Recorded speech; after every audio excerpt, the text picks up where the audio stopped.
Rogue Nicotine on demand, delivered direct to your door. Available in all your favorite flavors and formats. Pouches, gum, wintergreen, peppermint, and more. From fishing to Sunday football to dinner at the in-laws, Rogue Nicotine is there for you when you need it. Visit RogueNicotine.com today and save 10% when you place your order for sugar-free, fast-acting Rogue Nicotine. Underage sales prohibited. This product contains nicotine. Nicotine is an addictive chemical. For more information, visit RogueNicotine.com. Rogue Nicotine on demand, delivered direct to your door. Available in all your favorite flavors and formats. Pouches, gum, wintergreen, peppermint, and more. From fishing to Sunday football to dinner at the in-laws, Rogue Nicotine is there for you when you need it. Visit RogueNicotine.com today and save 10% when you place your order for sugar-free, fast-acting Rogue Nicotine. Underage sales prohibited. This product contains nicotine. Nicotine is an addictive chemical. For more information, visit RogueNicotine.com. Hello, everyone, and welcome to the Jeffrey Epstein Show. I'm your host, Bobbycapucci, and this is Daily Drop number 366. Today we have an article from a Stanford law professor named Bob Weisberg. And in this article, he discusses the charges that Epstein originally was tagged with. He discusses the non-prosecution agreement. He discusses a little bit about RICO even. Now, this is an article I covered a while back, but it's one that I had archived and thought that we should revisit, and not with a flashback episode, but with a new, fresh look at this article and what Bob Weisberg from Stanford has to say about the prosecution of Jeffrey Epstein. And I think it's important with the NPA coming up tomorrow at the 11th Circuit. I think that this is pretty relative to the conversation at hand. So we're going to dive into this article from stanford.edu, and we're going to see what Bob Weisberg has to say about the Epstein charges when they were originally slapped on Jeffrey Epstein in 2019. Now, this article was originally published on July 15th of 2019. And what we have here is a law professor who was looking at the charges laid against Epstein and breaking down some of the twists and turns that could be expected throughout the case. And it's always a good idea to hear from somebody like this who has a good grip on just how these cases usually go and how some of the legalese is explained and broken down.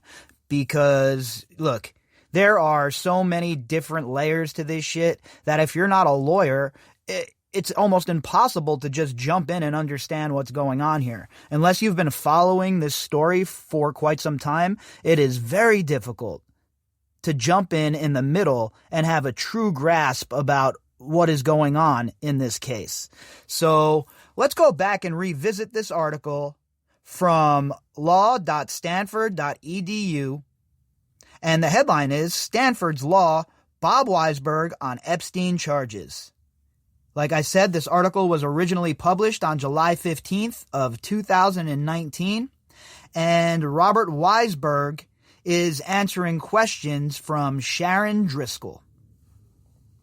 Charges were filed against Jeffrey Epstein on Monday, July 15th, accusing the wealthy financier, pedophile, who has links to powerful people, including current and former presidents, of sex trafficking and other crimes.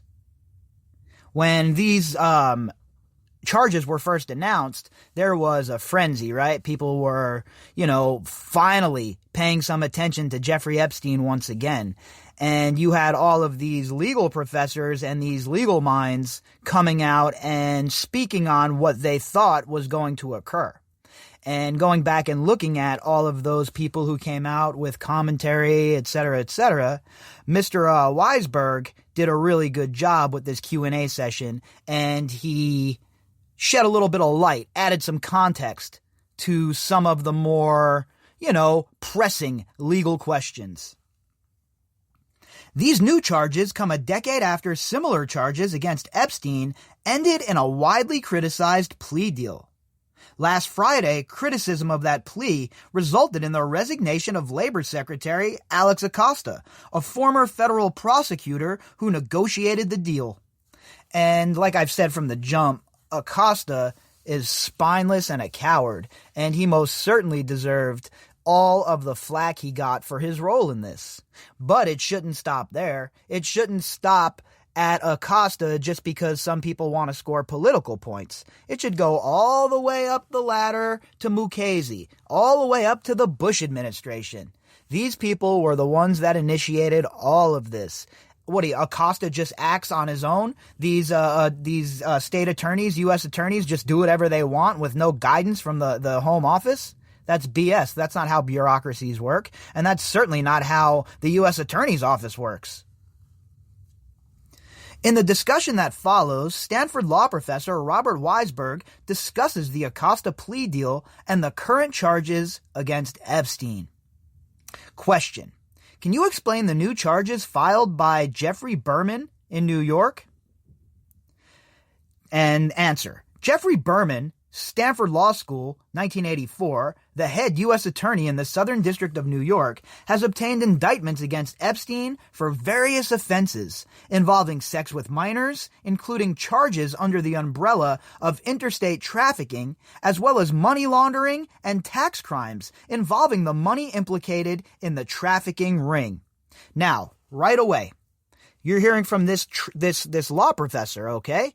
From Stanford Law, not one of the Harvard scuzzbags, but from Stanford Law, who is breaking it down. The charges were under an umbrella of interstate trafficking. That means trafficking interstate, right? Out of the state, different places, bringing these girls around. That's automatically a violation of the Mann Act. We haven't heard anything of that. And he states here interstate trafficking as well as money laundering and tax crimes involving the money implicated in the trafficking ring. So right there, he's laying out the case that this is obviously a RICO case. And the fact that it has not been initiated as such from the very beginning sends off alarm bells, in my opinion. This should have been a RICO case from the second that Jeffrey Epstein was arrested back in the first time. Most certainly the second time around, this should have initiated RICO right away, and when Epstein was arrested, all of the co-conspirators should have been picked up at the same time. And then let's let the courts sort it out, right? You know, it's a very simple way to do this. Let's get them all indicted, and then they can have trials like every American is able to do. That is what our rights provide us. So let's get it all worked out. They should have all been arrested at the same time. But no, they weren't. What do you think? The guy was operating a trafficking ring by himself? How is a ring operated by one man? It is not. Was it significant that Epstein was arrested as he came off his private plane in New Jersey? I understand that his Manhattan mansion was searched soon after and evidence uncovered. Answer: presumably the FBI was concerned that Epstein anticipated a search and might destroy or erase evidence. Well, that's fine and well, and I think it's a good idea that the FBI anticipated that, but don't you think that it would have been a good idea to have agents present at all of his properties the second you initiated the arrest and the first raid? Shouldn't that all went off at the same time in a concurrent fashion, including Zorro Ranch, which isn't even mentioned, which is just insane to me? Considering all of the evidence that we have that girls have come forward and said they were abused at Zorro Ranch, I don't understand how Zorro Ranch was A, never raided, B, never mentioned in this report, and C, still occupied by Jeffrey Epstein's peeps. So, erasing evidence, yeah, I'm sure that occurred. Do I have direct evidence of that? No, I don't. Right? I'm just, But from the circumstantial evidence that we have built and the case that we have built, there is certainly probable cause for that. The strategy of avoiding this result by first arresting him in New Jersey was perfectly legal, so long as the FBI had probable cause for the arrest. Oh, and they had that in spades, right? They've had probable cause to arrest Jeffrey Epstein and his co-conspirators for literally decades at this point. And nothing was ever done. Nothing. It took an investigation from the Miami Herald to try and kneecap Acosta to bring this whole thing tumbling down. And that is such a black eye on the Just Us department, and certainly a black eye on the American lawmakers that infest Congress and the Senate. Incidentally, Epstein soon offered his house as collateral in his bail application, and, in any event, this and other assets might later be forfeited to the government, so the government might as well get a chance to enjoy the real estate it may soon own. Well, that's exactly what happened, right? Now that we're looking back in hindsight, the estate has to liquidate all of these properties for the compensation fund. So that shows you right there off the bat, looking back at this in hindsight, that Bob Weisberg knows his business and knows exactly what he's talking about. So again, that is why we're revisiting this article today. Do the new charges include crimes committed in Florida? What about the 2007 case and the plea deal? Answer: even if the old plea deal remained solid, it would not bar new prosecution for crimes that were part of the same pattern of conduct in Florida in the early 2000s, and certainly not for crimes committed in that same era in New York. Yeah, okay, well, I get it, New York is a focus here, but what about the Virgin Islands? What about Zorro Ranch? It is so obscene that these places are left out, as if the girls weren't abused in these locations as well. I just don't understand how these properties aren't all wrapped up as one, and how all these doors weren't kicked in at the same time. Most obviously, so long as new victims come forward, each victimization counts as a separate case of sex with a minor, so there is no double jeopardy. And that's important, right? You know, Ghislaine Maxwell's lawyers would certainly try and argue that if they could, the double jeopardy aspect. And you know that Epstein's lawyers were certainly going to go after that technicality and use that as a defense to try and defend him from the second batch of charges that he received. And that was certainly the way they were lining up. In addition, new charges involving other statutes like the money laundering and tax offenses and racketeering, RICO charges, do not overlap with the original Florida charges in such a way as to be barred by double jeopardy. And that's a fact, because these RICO charges are going to be completely new. Once they drop these RICO charges on them and slap them in the mouth with those, then all of these financial crimes come into play. Everything they have done pretty much comes into play. And it makes me think, and it makes me wonder, what the hell is taking so long? They had no problem unleashing RICO on R. Kelly or Keith Raniere, and I say great, good, they should have. But where is the redress here? Where is the launch of RICO in this case, where it most certainly should be applied? Question: why was the Acosta plea deal criticized? What do you think was wrong about it? Answer: well, the concern that it was too lenient seems legitimate. Acosta and others seem to acknowledge that they felt overwhelmed by Epstein's team of lawyers and network of rich allies, an unusual concession for someone representing the United States in a major criminal case. Although he says that federal investigators and some of the survivors were intimidated and even stalked by Epstein's people.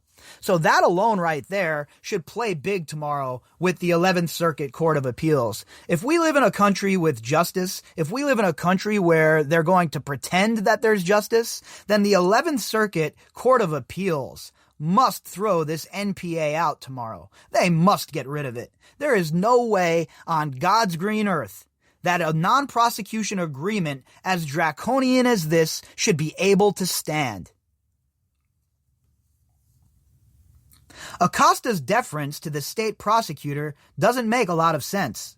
Federal prosecutors often work out arrangements whereby they will reduce or dismiss federal charges if they are satisfied that the state has dealt justly with the defendant, but they have no obligation to do so, especially where the state case seems so lenient. 100%. This should have never been kicked back down to the state level. This should have stayed a federal case, and the full weight of the federal government should have been positioned against Jeffrey Epstein and all of his associates. and that should have been bolstered by RICO charges. The then Palm Beach prosecutor, Barry Krischer, has put the blame on Acosta, but there is plenty to go around. The only officials who look good in this sordid episode are the 2 Palm Beach police officers who urged Krischer to file major felony charges and gave him lots of evidence. But Krischer, perhaps deferring to Epstein's local power, even proposed to limit the charge to a misdemeanor and then settled on a single felony count of soliciting prostitution with limited incarceration. How can anyone not look at this and see how funky and effed up it is? And now remember, we're talking about the Palm Beach situation here with all of the little girls from high schools that were moving in and out of the house that were being brought in through this pyramid scheme. That alone should have put Jeffrey Epstein and his associates under the prison for 1 million years. Never mind all of the eyewitness accounts and the survivors who have come forward and bolstered those claims.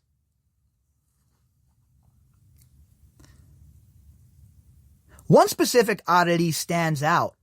The deal immunized various potential accomplices. It is not unusual for a plea deal to include a promise not to charge or go easy on close family members, as where 2 spouses who have small children are both nationally charged, but a deal protecting non-family possible accomplices is. One wonders if Epstein was bargaining not so much on behalf of protection for his allies, but in effect protection from them, fearing that if charged, they would drop any loyalty to him. Look, Jeffrey Epstein was certainly an asset, and he was doing his disgusting deeds veiled in a cloud of secrecy. And when this whole entire thing blew up, they rushed to try and protect themselves as well as Epstein. You see the way the prosecutors handled themselves here? They had all the ammunition they ever needed, and they were scared to charge him because of the political connections he has and because of the power and wealth that he also has. If that is not a problem to you, then I don't know what is. Equal justice under the law. It's not just a saying. Can Acosta's plea deal be overturned? It was criticized by a judge. There is a very unusual legal question here. Normally, a plea deal is very hard to undo after a judge accepts it. A defendant can occasionally undo a plea if she can prove that it was not knowing or voluntary, or that she had ineffective assistance of counsel, or that the prosecutor breached the term of the deal. The prosecutor can, in theory, undo a plea if she proves the defendant has breached. Here we have a set of survivors asking a judge to undo the plea because the original trial judge did not give required notice to survivors. This effort, led by Professor Paul Cassell, an eminent victims' rights advocate, faces high legal barriers. It certainly did. When it first was kicked off and they were first challenging this, it certainly faced some real steep legal challenges. And a lot of people never even thought it would get to the 11th Circuit Court of Appeals. But here we are, folks, on the eve of the 11th Circuit hearing this case. And there is a better than good chance, in my opinion, that this NPA gets overturned or gets its teeth yanked out. Now, look, is that for certain? No way. You know, and I know that anyone dealing in certainties in the Jeffrey Epstein case is probably pulling your leg. All right? There's no certainties when it comes to what courts are going to do or how they're going to rule or how they're going to decide. But I would say that with everything that we know now and all of the circumstantial evidence, that it would be hard for me to believe that the 11th Circuit Court of Appeals could throw this out on merit. Now, they might find some technicalities, and I'm sure that the government is working overtime to find those technicalities. But let's be real. This NPA was garbage from the jump, and it's even more garbage now, and it needs to be done away with. Question: what about Epstein's employees who were accused of aiding him in committing these crimes? Do you expect them to be charged or become witnesses? Answer: If you add to employees various people who did some sort of business with Epstein, there may be a few who will at least be threatened with charges and offer to get their cooperation. My guess is that there will be some who will feel no disincentive to testify against him. So remember, this was all when Jeffrey Epstein was alive. Now, Mr. Weisberg thought that employees and various people who did business with Epstein, does that ring a bell, folks? Isn't that what we've been talking about? The ties that bind financially? He thinks that these people will at least be threatened with charges and offer to get cooperation. And now that's probably going on behind the scenes. We don't know what sort of sealed indictments are going on here, but we do know that the investigation continues to grow. And we do know that the Virgin Islands, at the very least, the U.S. Virgin Islands, has a civil RICO case going. So while we do not know exactly who the government is rattling, who the government is talking to, who the government is offering a deal to, my guess is that people that were in business with Jeffrey Epstein intimately, and of course the core four, are really high up on the radar. And as we see this get closer to trial time, and especially if we see that NPA get tossed, then I think that the floodgates will open and we will see a rain of RICO charges. My question is, what in the hell is the holdup? If you'd like to contact me, you can do that at bobbycapucci@protonmail.com. That's BOBBYCAPUCCI at protonmail.com. You can also find me on Twitter at BOBBY_CAPUCCI. All of the links that go with this episode can be found in the description box. To everybody who supports the podcast, thank you folks very much. All right, everybody, I will be back tomorrow morning and we will pick back up where we left off. I hope you all have an incredible evening. Rogue Nicotine on Demand. Delivered direct to your door. Available in all your favorite flavors and formats. Pouches, gum, wintergreen, peppermint, and more. From fishing to Sunday football to dinner at the in-laws, Rogue Nicotine is there for you when you need it. Visit roguenicotine.com today and save 10% when you place your order for sugar-free, fast-acting Rogue Nicotine. Underage sales prohibited. This product contains nicotine. Nicotine is an addictive chemical. For more information, visit roguenicotine.com. Rogue Nicotine on Demand. Delivered direct to your door. Available in all your favorite flavors and formats. Pouches, gum, wintergreen, peppermint, and more. From fishing to Sunday football to dinner at the in-laws, Rogue Nicotine is there for you when you need it. Visit roguenicotine.com today and save 10% when you place your order for sugar-free, fast-acting Rogue Nicotine. Underage sales prohibited. This product contains nicotine. Nicotine is an addictive chemical. For more information, visit roguenicotine.com.